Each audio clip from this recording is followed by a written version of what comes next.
Nisham Institute. Hi friends, welcome to Sham Institute Daily Current Affairs. September 23, 2021 నాటి current అఫైర్స్ని discuss చేద్దాం. So ఇందులో ప్రధానంగా ఉంది ఏంటి, ఇక్కడ చూసినట్టయితే Kovalam and Eden beaches get blue flag certification. So ఒక ఇంపార్టెంట్ ఏంటంటే అంశం అండి, ఇది ఇస్ ద వెరీ ఇంపార్టెంట్గా ఉంది. బ్లూ ఫ్లాగ్ సర్టిఫికేషన్ అని చెప్పేసి అంటాం, లేదా బ్లూ ఫ్లాగ్ ట్యాగ్ అని పిలుస్తాం. మరి ఏంటి బ్లూ ఫ్లాగ్ ట్యాగ్ అంటే ఏంటంటే ఏదైతే సముద్ర తీర ప్రాంతాలు ఉన్నాయో అక్కడ పర్యావరణయుతమైన కార్యక్రమాలని ఇంపార్టెంట్ ఇవ్వడం, లేదా పర్యావరణయుత కార్యక్రమాలని అమలు చేయడం అనే ఉద్దేశంతో ఏదైతే బీచ్లలో మెయింటైన్ చేస్తున్నారో, సో అలాంటి సంబంధించినటువంటి బీచ్లని గుర్తించే ఒక అంతర్జాతీయ సంస్థ డెన్మార్క్ దేశంలో ఉంది. అదే ఫౌండేషన్ ఫర్ ఎన్విరాన్మెంట్ ఎడ్యుకేషన్. ఈ సంస్థ చేత బ్లూ ఫ్లాగ్ సర్టిఫికేషన్ అనేది ఇవ్వబడుతుంది. ఏదైతే బ్లూ ఫ్లాగ్ సర్టిఫికేషన్ పొందాయో ఏవైతే బీచ్లు, సో వాటికి ఇంకా మరింతగా ఒక పర్యాటకానికి ఊతమివ్వడంతో పాటుగా, పర్యాటకానికి ఒక సంబంధించినటువంటి సపోర్ట్ చేయడంతో పాటుగా మరిన్ని పర్యావరణ కార్యక్రమాలని ఏర్పాటు చేయడానికి, పర్యాటక కార్యక్రమాలను ఏర్పాటు చేయడానికి అది ఒక ఊతం ఇవ్వడం జరుగుతుంది అన్నమాట. దీని ద్వారా అక్కడ ఒక టూరిజం యాక్టివిటీస్ పెరుగుతాయి, ఎన్విరాన్మెంటల్ ప్రొటెక్షన్ సంబంధించిన కార్యక్రమాలు పెరుగుతాయి అన్నమాట. మన దేశంలో అయితే ఇక్కడ చంద్రభాగా బీచ్, ఒడిశాలోని చంద్రభాగా బీచ్ అయితే గతంలోనే బ్లూ ఫ్లాగ్ సర్టిఫికేషన్ అయితే ఒకసారి రావడం జరిగింది. సో అంతేకాకుండా ఈ బ్లూ ఫ్లాగ్ సర్టిఫికేషన్ ఇటీవల కాలంలో తమిళనాడు రాష్ట్రంలోని, తమిళనాడు తీర ప్రాంతంలో ఉన్నటువంటి కోవలం బీచ్కి అండ్ పుదుచ్చేరిలో ఉన్నటువంటి ఈడెన్ బీచ్కి ఇక్కడ బ్లూ ఫ్లాగ్ సర్టిఫికేషన్ రావడం జరిగింది. సో ఇటీవల దీనికి సంబంధించిన నిర్ణయాన్ని ప్రకటించడం జరిగింది. ఎక్కడ దీనికి సంబంధించినటువంటి నిర్ణయం చూసినట్లయితే ఇక్కడ ఒక డెన్మార్క్ కేంద్రంగా పనిచేస్తున్నటువంటి ఫౌండేషన్ ఫర్ ఎన్విరాన్మెంట్ ఎడ్యుకేషన్ వాళ్ళు దీన్ని ప్రకటించడం జరిగింది. అంతేకాకుండా ఈ బ్లూ ఫ్లాగ్ సర్టిఫికేషన్ని ఇచ్చే విషయంలో, ఒక బీచ్కి ఇట్లా ఇచ్చే విషయంలో IUCN international union for the conservation for nature అనే సంస్థ, ఇది మనకి స్విట్జర్లాండ్లోని గ్లాండ్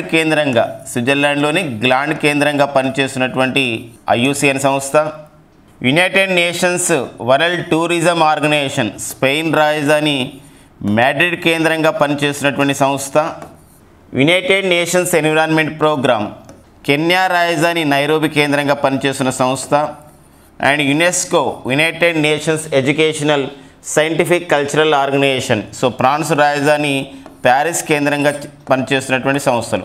ఈ అన్ని సంస్థల యొక్క రిపోర్ట్ని, ఈ అన్ని సంస్థల ప్రతినిధులతోని అవి ఇచ్చినటువంటి డేటా ఆధారంగానే సో ఇక్కడ డెన్మార్క్ కేంద్రంగా పనిచేస్తున్నటువంటి ఫౌండేషన్ ఫర్ ఎన్విరాన్మెంట్ ఎడ్యుకేషన్ సంస్థ వాళ్ళు బ్లూ ఫ్లాగ్ సర్టిఫికేషన్ ఇస్తారు. ఈ బ్లూ ఫ్లాగ్ సర్టిఫికేషన్ ఇచ్చే విషయంలో కేంద్ర అటవీ, పర్యావరణ, వాతావరణ మార్పులు, లేదా ఇంగ్లీష్లో అయితే ministry of the environment, forest, climate change ministry వాళ్ళు కూడా దీనికి సంబంధించిన డేటాను అందజేయడం జరుగుతుందన్నమాట. అంతేకాకుండా మన దేశంలో ఇలా బీచ్లకు బ్లూ ఫ్లాగ్ సర్టిఫికేషన్ రావడం గతంలో చంద్రభాగా బీచ్తో పాటుగా మరో 8 బీచ్లకు రావడం జరిగింది. సో మరి ఇప్పుడు మరో 2 బీచ్లు రావడం జరిగింది. అంటే దీనికి మనం ఒక కార్యక్రమాన్ని నిర్వహిస్తున్నాం. కేంద్ర అటవీ పర్యావరణ మంత్రిత్వ శాఖ ఒక కార్యక్రమం నిర్వహిస్తుంది. ఏంటి ఆ కార్యక్రమం పేరంటే బీమ్స్ అనే కార్యక్రమం, లేదా బీమ్ అని చెప్పేసి అంటాం. ఏంటి బీమ్స్ అనే కార్యక్రమం అంటే beach environment and aesthetic management. అంటే బీచ్ల యొక్క పర్యావరణాన్ని కాపాడడం, ఎస్థెటిక్ అంటే ఇక్కడ పర్టికులర్ చూసినట్లయితే దానికి సంబంధించిన సౌందర్యాన్ని కాపాడడం, అంటే అక్కడ ఉన్నటువంటి అంటే ప్రకృతిని, పర్యావరణాన్ని, అక్కడ పర్యాటకులకు ఆనందాన్ని ఇచ్చే ఒక అంశాన్ని, అంటే పర్టికులర్గా చూసినట్లయితే ఆ క్లీన్నెస్ని, ఆ పరిశుభ్రతని మెయింటైన్ చేయడం. ఎందుకోసం అంటే సముద్ర తీర ప్రాంతాల్లో ఎంతో డంపింగ్ అనేది జరుగుతుంది, ఎన్నో వ్యర్థ పదార్థాలు అనేది కలవడం జరుగుతుంది. అలా కలవకుండా చేయడం, లేదా ప్లాస్టిక్ వ్యర్థ పదార్థాలను అక్కడ పారవేయకుండా చేయడం, ఇలాంటి అన్నీ కూడా దేనికి ఏమంటారంటే మేనేజ్మెంట్ కిందకి వస్తుంది. Beach environment and aesthetic management అనే సిస్టమ్ ద్వారా కూడా ఈరోజు బీచ్లని పరిశుభ్రంగా, పర్యావరణయుతంగా, పర్యాటక రంగానికి దోహదపడే విధంగా ఇక్కడ చేయడం అనేది జరుగుతుందన్నమాట. మరి ఈ యొక్క డెన్మార్క్ కేంద్రంగా పనిచేస్తున్నటువంటి ఫౌండేషన్ ఫర్ ఎన్విరాన్మెంటల్ ఎడ్యుకేషన్ సంస్థ ఏ సంవత్సరం నుండి ఇస్తుంది సర్టిఫికేషన్ అంటే 1987 నుండి ఇస్తుంది. అక్కడ ప్రాంతానికి మాత్రం పరిమితమైంది. 2001 నుండి అయితే ప్రపంచవ్యాప్తంగా ఉన్నటువంటి బీచ్లకు ఇది ఇచ్చే సర్టిఫికేషన్ అనేది ఒక గుర్తింపు అనేది రావడం జరిగింది. బికాజ్ ఎందుకోసం అంటే ఈ గుర్తింపు ఇచ్చే విషయంలో బ్లూ ఫ్లాగ్ ట్యాగ్ లేదా బ్లూ ఫ్లాగ్ సర్టిఫికేషన్ గుర్తింపు ఇచ్చే విషయంలో ఎన్నో అంతర్జాతీయ సంస్థల యొక్క ప్రమేయం ఉంది కాబట్టి దీనికి ఇంకా గుర్తింపు అనేది రావడం జరిగింది. మనకి ఎగ్జామినేషన్లు అడగడానికి ఉన్నటువంటి ఇన్ఫర్మేషన్ ఏంటంటే 2021లో కోవలం బీచ్కి ఇడెన్ బీచ్కి బ్లూ ఫ్లాగ్ సర్టిఫికేషన్ వచ్చింది. అయితే ఇవి ఎక్కడ ఉన్నాయని అడుగుతాడు. అవి అడిగితే మనకి ఇక్కడ కోవలం ఒక్కన బీచ్ అనేది తమిళనాడు, ఇడెన్ బీచ్ అనేది పుదుచ్చేరిలో ఉంది. అలా కాకుండా ఇలా కూడా అడిగే అవకాశం ఉంటుంది. 2021లో ఈ క్రింది ఏ రెండు బీచ్లకి బ్లూ ఫ్లాగ్ సర్టిఫికేషన్ అనేది రావడం జరిగింది అన్నప్పుడు అది తమిళనాడులోని కోవలం, పుదుచ్చేరిలోని ఇడెన్. మరి గతంలో బ్లూ ఫ్లాగ్ సర్టిఫికేషన్ పొందినవి ఏమంటాడు అవి కూడా చూద్దాం. మరి గతంలో బ్లూ ఫ్లాగ్ సర్టిఫికేషన్ పొందినవి శివరాజ్పూర్, గుజరాత్లో ఉన్నటువంటి శివరాజ్పూర్ అనే ఒక బీచ్, అండ్ గోగ్లా బీచ్ ఎక్కడైంది డయ్యూ, అండ్ కాసర్గఢ్, పడుబిద్రి ఇది కర్ణాటకలో ఉన్నటువంటి రెండు బీచ్లకు కూడా బ్లూ ఫ్లాగ్ సర్టిఫికేషన్ రావడం జరిగింది. Kappad beach Kerala, Rushikonda beach Andhra Pradesh, golden beach Odisha, Radhanagar beach Andaman and Nicobar islands. So ఆ నేపథ్యం చూసుకోవాలండి. అంటే ఇక్కడ గమనిస్తే మన ఆంధ్రప్రదేశ్లో సో ఎక్కడ ఈ సంబంధించినటువంటి బీచ్ని గుర్తించడం జరిగింది, ఒక బ్లూ ఫ్లాగ్ సర్టిఫికేషన్ ఇవ్వడం జరిగింది అంటే విశాఖపట్నంలో ఉన్నటువంటి రుషికొండ బీచ్. సో ఆ నేపథ్యాన్ని చూసుకోవాల్సిన అవసరం ఉంటుంది. సో కేరళకు చెందింది అయితే కప్పాడ్ బీచ్, కర్ణాటకకు చెందినవి అయితే ఇక్కడ కాసర్గఢ్, పడుబిద్రి ఇట్లా పాయింట్స్ మనం చూసుకునే ఒక నేపథ్యం ఉండాలండి. ఓకేనా. నెక్స్ట్ అండి మనకి లండన్ కేంద్రంగా విడుదల చేయబడ్డటువంటి స్టార్టప్ జీనోమ్ ఇండెక్స్ యొక్క విశేషాలు చూద్దాం. స్టార్టప్స్ అంటాం, అంకుర పరిశ్రమలు అని చెప్పేసి అంటున్నాం. సో ఈ అంకుర పరిశ్రమలకి కావలసినటువంటి మౌలిక సదుపాయాల కల్పన, అంకుర పరిశ్రమకి ప్రోత్సహించడానికి ప్రభుత్వాల యొక్క చొరవ, అంకుర పరిశ్రమకి ఏర్పాటు చేయడానికి కావాల్సినటువంటి నిధులు, నిపుణులు, తర్వాత సంబంధించిన ప్రాజెక్ట్స్ ఆమోదం, ఇవన్నీ విషయాలపైన అంటే అంకుర పరిశ్రమలని అభివృద్ధి చేయడానికి కావాల్సినటువంటి వాతావరణాన్ని వాతావరణం అంటే ఇక్కడ అభివృద్ధి చెందడానికి కావాల్సినటువంటి సదుపాయాలను ఎక్కడైతే కల్పిస్తున్నారో ఆ అంశాలని బెరీజ్ చేసుకొని సో స్టార్టప్ జీనోమ్ నివేదికను లండన్ కేంద్రంగా విడుదల చేయడం జరిగింది. లండన్ కేంద్రంగా విడుదల చేసినటువంటి ఈ స్టార్టప్ జీనోమ్స్ నివేదికలో ఆసియా ఖండం పరంగా, అంతర్జాతీయ పరంగా సో వివిధ నగరాలు, రాష్ట్రాల ర్యాంకులు అనేది ఇవ్వడం జరిగింది. మరి ఇక్కడ చూసినట్లయితే ఆసియా ఖండాన్ని నేపథ్యంగా తీసుకొని ఈ అంకుర పరిశ్రమల అభివృద్ధిలో, అంకుర పరిశ్రమల ప్రోత్సాహంలో, అంకుర పరిశ్రమలని ఏర్పాటు చేయడంలో సో మరి టాప్ 20లో నిలిచినవి ఆసియా ఖండంలో ఏ నగరం టాప్ 20లో నిలిచింది ఈ అంకుర పరిశ్రమలను ప్రోత్సహించడంలో అంటే దట్ ఈజ్ ద బెంగళూరు ఒక నగరం మొదటి స్థానం ఉండగా తెలంగాణ ప్రాంతానికి 15వ స్థానం ఇవ్వడం జరిగింది. అదే అంతర్జాతీయ పరంగా, అదే ఇంటర్నేషనల్ లెవెల్లో మొత్తం స్టార్టప్స్ని ఎంకరేజ్ చేసే విషయంలో, ప్రోత్సహించే విషయంలో, అభివృద్ధి చేసే విషయంలో, అక్కడ మౌలిక సదుపాయాల కల్పన చేసే విషయంలో ఏ నగరానికి మన దేశంలో ఏ నగరానికి మొదటి ప్లేస్ వచ్చిందంటే బెంగళూరు. కానీ అంతర్జాతీయ పరంగా ర్యాంకు మాత్రం 23 రావడం జరిగింది. అంతేకాకుండా హైదరాబాద్, పూణే, చెన్నై అండ్ ఈ సంబంధించినటువంటి నగరాలు అనేది టాప్ 100లో నిలవడం జరిగింది. అంటే ఇక్కడ బెంగళూరును కూడా మనం టాప్ 100లోకి తీసుకోవచ్చు, ఎందుకోసం 23 ఉంది కాబట్టి స్టార్టప్ జీనోమ్ నివేదిక ప్రకారం స్టార్టప్స్ని ఎంకరేజ్ చేసే విషయంలో టాప్ 100లో అంతర్జాతీయ పరంగా నిలిచినటువంటి భారతదేశంలో ఉన్నటువంటి నగరాలు ఎన్ని అని చెప్పేసి అంటే ఎన్నండి 4: బెంగళూరు, హైదరాబాదు, పూణే, చెన్నై. సో ఇక్కడ ప్రత్యేకంగా చెప్పాలంటే టీ హబ్ గురించి చెప్పాలి. ఎందుకోసం హైదరాబాదు ఈరోజు తెలంగాణ అనేది సో 15వ స్థానం నిలిచింది స్టార్టప్ జీనోమ్ నివేదికలో ఆసియా ఖండంలో. అంతేకాకుండా హైదరాబాద్ కూడా ఇక్కడ టాప్ 100లో నిలిచింది. ఇది అంతర్జాతీయ పరంగా. తెలంగాణ 15వ స్థానం ఆసియా ఖండం లోపు అయితే. అదే అంతర్జాతీయ పరంగా అయితే 4 నగరాలు టాప్ 100లో ఉన్నాయి, అందులో హైదరాబాద్ కూడా ఉంది. సో ఇలా హైదరాబాద్ ఈరోజు అంకుర పరిశ్రమలు ఇలా ప్రోత్సహిస్తున్నారు, ఇలా ఎంకరేజ్ చేయబడుతున్నాయి. బికాజ్ ఆఫ్ ఏంటంటే అక్కడ 2015లో 2015 సంవత్సరంలో హైదరాబాద్లో టీ హబ్ని ఏర్పాటు చేయడం జరిగింది. టీ హబ్ అని చెప్పేసి అంటాం, టెక్నాలజీ హబ్ అని చెప్పేసి అంటాం. తెలంగాణ రాష్ట్రంలో అంకుర పరిశ్రమల ఏర్పాటుకి కావాల్సినటువంటి మౌలిక సదుపాయాలని కల్పన చేసే ఒక సంస్థగా టీ హబ్ అనేది ఈరోజు అవతరించింది. 2015లో ఏర్పాటు చేయబడింది. ప్రజెంట్ అయితే టీ హబ్కి చీఫ్ ఎగ్జిక్యూటివ్ ఆఫీసర్గా పనిచేస్తున్న వారు రవి నారాయణ. సో ఆ పాయింట్స్ మనం చూసుకోవాలండి ఈరోజు. ఓకేనా, టీ హబ్లో ఓకేనా, టీ అంటే ఏంటంటే టెక్నాలజీ హబ్. ఒకసారి ఇది మనకు పబ్లిక్ సర్వీస్ కమిషన్లో కూడా రావడం జరిగింది. ఓకేనా, ఇది మనకు స్టార్టప్ జీనోమ్ నివేదికలోని ముఖ్య అంశాలు. నెక్స్ట్ పాయింట్ చూద్దామండి. So India first carbon capture and utilisation plant. So మనకి ఈ మధ్యకాలంలో మనకి పర్యావరణ హిత కార్యక్రమాలు వస్తున్నాయి. అంతేకాకుండా కర్బన ఉద్గారాలను తగ్గించే విధంగా లేదా విడుదలైన కర్బన ఉద్గారాలని క్యాప్చర్ చేసే విధంగా ఇలాంటివి వస్తున్నాయి. ఎందుకోసంటే కర్బన ఉద్గారాలు విడుదలైనప్పుడు అవి ఓకేనా మొక్కలు ఆ విధంగా కిరణజన్య సంయోక్రియ వాడడం ఒక ఎత్తు అయితే కర్బన ఉద్గారాలు అనేది ఎక్కువ అయినప్పుడు ఏమవుతుందంటే గ్లోబల్ వార్మింగ్కి కారణమవుతుంది.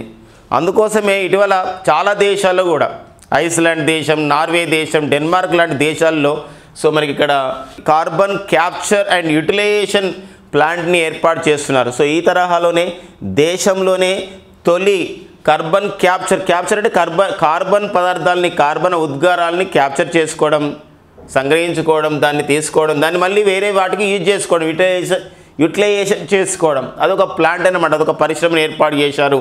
మరి India's first carbon capture and utilization ప్లాంట్ని ఎక్కడ ఏర్పాటు చేశారంటే జార్ఖండ్ రాష్ట్రంలో ఏర్పాటు చేశారు. జార్ఖండ్ రాష్ట్రంలోని జంషెడ్పూర్లో ఏర్పాటు చేశారు. ఏర్పాటు చేసిన సంస్థ టాటా స్టీల్ సంస్థ. టాటా స్టీల్ టిస్కో అని చెప్పేసి టాటా స్టీల్ సంస్థలో అక్కడ ఉన్నటువంటి ఏదైతే మనకు స్టీల్ తయారవుతున్నప్పుడు ఆ ఫర్నేస్ దగ్గర ఈ సంబంధించినటువంటి ప్లాంట్ని ఏర్పాటు చేశారు.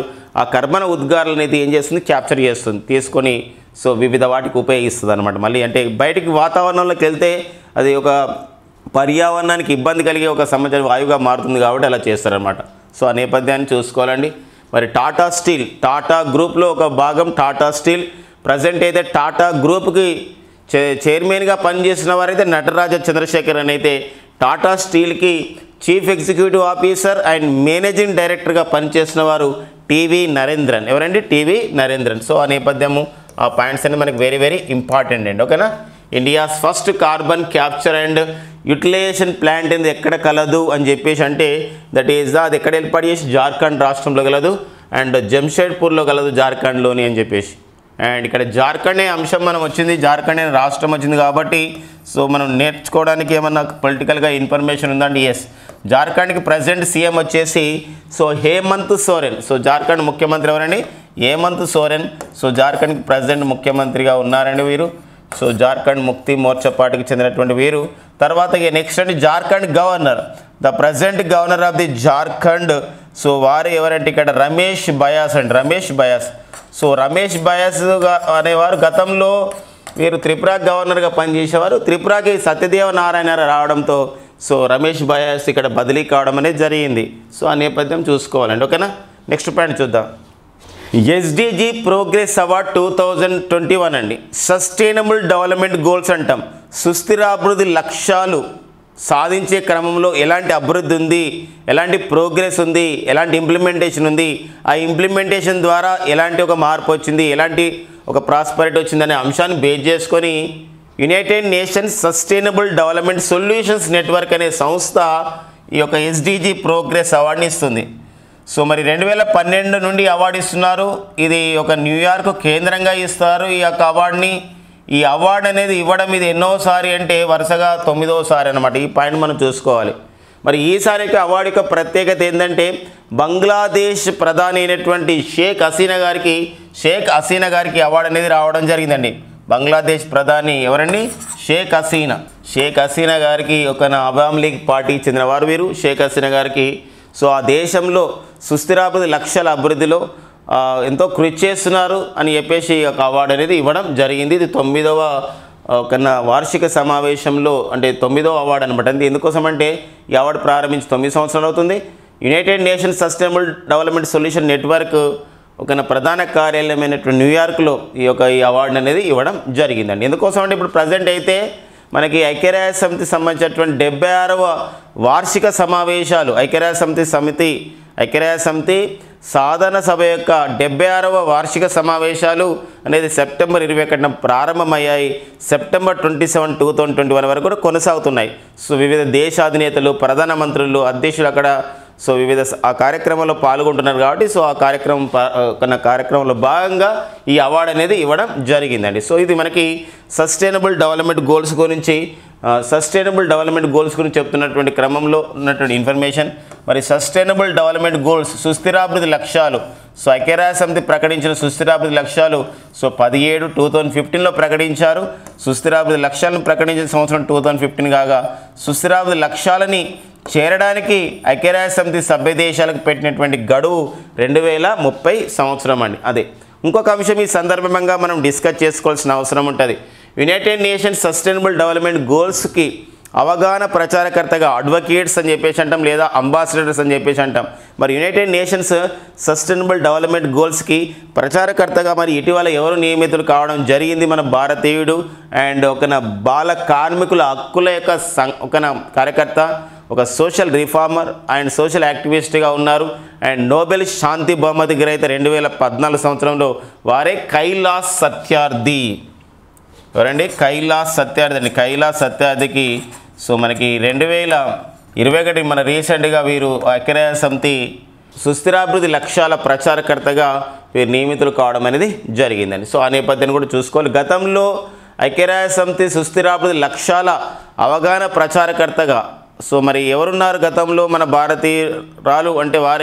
భారతీయురాలు వారే ఎవరంటే దియా మిర్జా. సో బాలీవుడ్ యాక్ట్రెస్ అయినటువంటి దియా మిర్జా సో ఆ పదవిలో కొనసాగుతున్నారు. అంటే ఇప్పుడు ఐక్యరాజ్య సమితి సుస్థిరాభివృద్ధి లక్ష్యాల అవగాహన ప్రచారకర్తలుగా పనిచేస్తున్న వారు ఇద్దరు భారతీయులు. ఒకరు దియా మిర్జా కాగా మరొకరు ఎవరంటే కైలాస్ సత్యార్థి. సో అలాంటి ఇన్ఫర్మేషన్ కూడా మనకి ఎగ్జామ్కి అడగడానికి ఉంటుందండి ఒక్కోసారి. ఓకే, నెక్స్ట్ పాయింట్ చూద్దాం.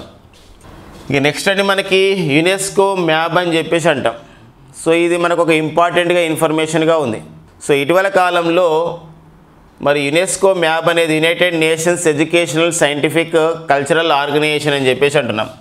సో మ్యాప్ అంటే ఏంటంటే man and biosphere. So man and biosphere అండి. గతంలో ఈ మ్యాన్ అండ్ బయోస్పియర్ అనేది సంబంధించినటువంటి విషయానికి ఈ ఒక పర్యావరణ కార్యక్రమానికి మనకి మధ్యప్రదేశ్లోని పన్నా సంబంధించిన నేషనల్ పార్క్ని ఒక మ్యాప్లోకి ప్రకటించుకోవడం అనేది జరిగింది. ఇలాంటి నేపథ్యంలోనే ఈసారి ఇలాంటి సమావేశం యునెస్కో మ్యాప్ సమావేశం అనేది సో ఎక్కడ జరిగిందంటే నైజీరియా రాజధాని అయినటువంటి అబూజాలో జరిగిందండి. నైజీరియా రాజధాని అబూజాలో జరిగింది. సో అబూజాలో జరిగింది, నైజీరియా రాజధాని అబూజాలో జరిగింది. ఇది 33వ యునెస్కో మ్యాప్ సమావేశం. మరి ఈ సమావేశంలో మనకి 21 ప్రాంతాలని పర్యావరణ ప్రాంతాలని మ్యాప్ జాబితాలోకి చేర్చడం జరిగింది. అయితే మన భారతదేశంలో లేదు కాబట్టి మనం డిస్కస్ చేసుకోవడం లేదు ఈసారికి. కానీ మనకు ఒక అడగడానికి ఉంటుంది. ఏమని ఉంటుందంటే యునెస్కో మ్యాప్ సమావేశం లేదా 33వ యునెస్కో మ్యాప్ సమావేశం నిర్వహించింది ఏంటి అంటే ఏ దేశం నిర్వహించింది, హోస్ట్ చేసింది అంటే నైజీరియా దేశం హోస్ట్ చేసింది. ఎక్కడ దీన్ని హోస్ట్ చేయడం జరిగిందంటే నైజీరియా రాజధాని అబూజాలో హోస్ట్ చేయడం జరిగింది. ఇది 33వ యునెస్కో మ్యాప్ సమావేశం. సో ఆ నేపథ్యం చూసుకుంటూ మరి ఇందులో ఒక మ్యాప్ అంటే ఏంటంటే మ్యాన్ అండ్ బయోస్పియర్ అని చెప్పొచ్చు అనమాట. మరి ఈ యొక్క ఎన్ని సంబంధించిన ప్రాంతాలను ఈసారి ఎంపిక చేయడం జరిగింది అంటే ఈసారి 21 ప్రాంతాలను ఎంపిక చేయడం జరిగింది. సో మనము ఈ సందర్భంగా గుర్తుపెట్టుకోవాల్సిన మరో అంశం ఏంటంటే సో మరి యునెస్కో అంటే దాని ప్రధాన కార్యాలయం ఎక్కడ ఉంది? ఐక్యరాజ్య అనుబంధ సంస్థ యునెస్కో ప్రధాన కార్యాలయం ఫ్రాన్స్ రాజధాని ప్యారిస్లో ఉండగా యునెస్కోకి ప్రస్తుతం డైరెక్టర్ జనరల్గా పనిచేస్తున్న వారు ఎవరంటే వారే అడ్రీ అజౌల్ అనేవారు సో యునెస్కోకి ప్రజెంట్ సో డైరెక్టర్ జనరల్గా పనిచేస్తున్నారు. ఈనాటి ఒక ఇన్ఫర్మేషన్. అండ్ వీరు ఫ్రాన్స్ దేశానికి చెందినవారు అలాంటి నేపథ్యం.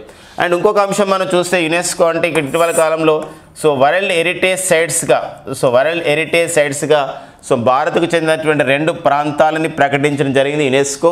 వీటితో మన దేశంలో యునెస్కో వరల్డ్ హెరిటేజ్ సైట్ సంఖ్య వీటితో మన దేశంలో ప్రపంచ వారసత్వ ప్రాంతాల సంఖ్య 40కి చేరింది. మరి 39వ భారతదేశంలో ఒక యునెస్కో చేత ప్రకటించబడ్డ 39వ ప్రపంచ వారసత్వ ప్రాంతము ఏంటంటే that is the Ramappa temple అండి, రామప్ప ఆలయం. సో తెలంగాణలో ఉండగా సో 40వ భారతదేశంలో గుర్తించబడ్డ 40వ యునెస్కో ప్రపంచ వారసత్వ ప్రాంతం ధోలావీరా అండి, ధోలావీరా. మరి ఈ ధోలావీరా ప్రాంతం ఎక్కడ ఉంది అంటే ఇది గుజరాత్ రాష్ట్రంలో ఉందండి. సో ఈ నేపథ్యాన్ని ఈ విషయాన్ని గుర్తుపెట్టుకోవాల్సిన అవసరం ఉంటుంది. నెక్స్ట్ పాయింట్ చూద్దాం. సో మరో ఇంపార్టెంట్ విషయాన్ని షాంఘై కోఆపరేషన్ ఆర్గనైజేషన్ వాళ్ళు అధికారికంగా ప్రకటించడం జరిగింది. SCO వాళ్ళు ఏమని అధికారికంగా ప్రకటించారంటే షాంఘై కోఆపరేషన్ ఆర్గనైజేషన్ 2001లో ఏర్పాటు చేయబడింది.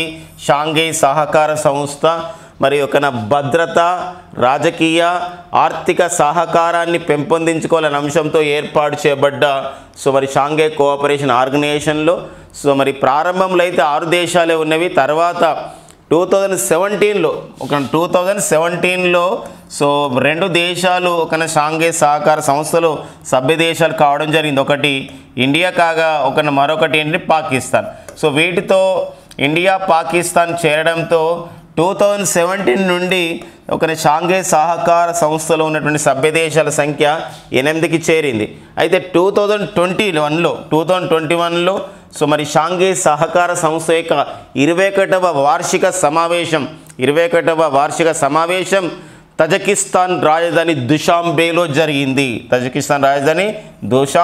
జరిగితే మరి ఈ సమావేశానికి ప్రత్యక్షంగా మనకి హాజరు కావడం జరిగింది సుబ్రహ్మణ్యం జయశంకర్, కేంద్ర విదేశాంగ మంత్రి. అయితే PM నరేంద్ర మోడీ గారు కూడా, భారత ప్రధాని నరేంద్ర మోడీ గారు కూడా ఇందులో వర్చువల్ ద్వారా పాల్గొన్నారు. అయితే ఇక్కడ ఉన్న ఇన్ఫర్మేషన్ ఏంటంటే దుషాంబే డిక్లరేషన్ విడుదల చేయడం జరిగింది. దాని తర్వాత షాంఘై కోఆపరేషన్ ఆర్గనైజేషన్ వాళ్ళు ఒక అధికారిక ప్రకటన విడుదల చేశారు. ఏమనంటే 2005 సంవత్సరం నుండి అబ్జర్వర్గా ఒక పరిశీలక దేశంగా కొనసాగుతున్నటువంటి ఇరాన్ షాంఘై సహకార సంస్థలో 2005 నుండి పరిశీలక దేశంగా కొనసాగుతుంది ఇరాన్.